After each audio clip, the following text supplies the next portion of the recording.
Do your imperfections ever give you anxiety? I know I'm not alone in this.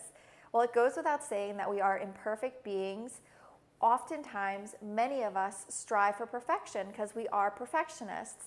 And being a perfectionist is not necessarily a bad thing, because when you are striving towards something that essentially is unattainable, you're constantly allowing yourself to learn from those moments of imperfection. This can be an issue, though, when we are allowing these imperfections to give us anxiety and to drag us down. One of my superpowers is my empathy. I care how people feel, and I care about how I make people feel because I understand what they're going through. So when I am in a situation where I've not treated someone as I would myself like to be treated, or I know I could have done better in that situation, I myself can go into these little spirals and I have to snap myself out of it. So what do?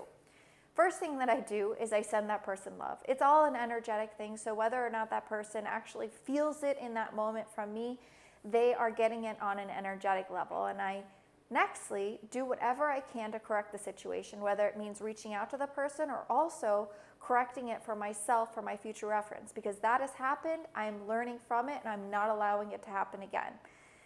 And lastly, I give myself some love because I am not perfect and I need to love myself for being an imperfect being, and you should as well. Remember, it is okay not to be perfect, and it's also great to learn from our mistakes.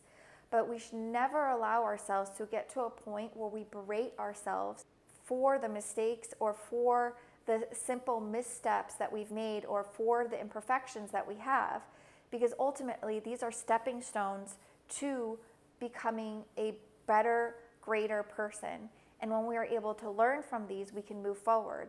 But instead, if we wallow in them and allow ourselves to get anxious about what we've done, we are essentially in that moment not learning from it and dwelling in the past.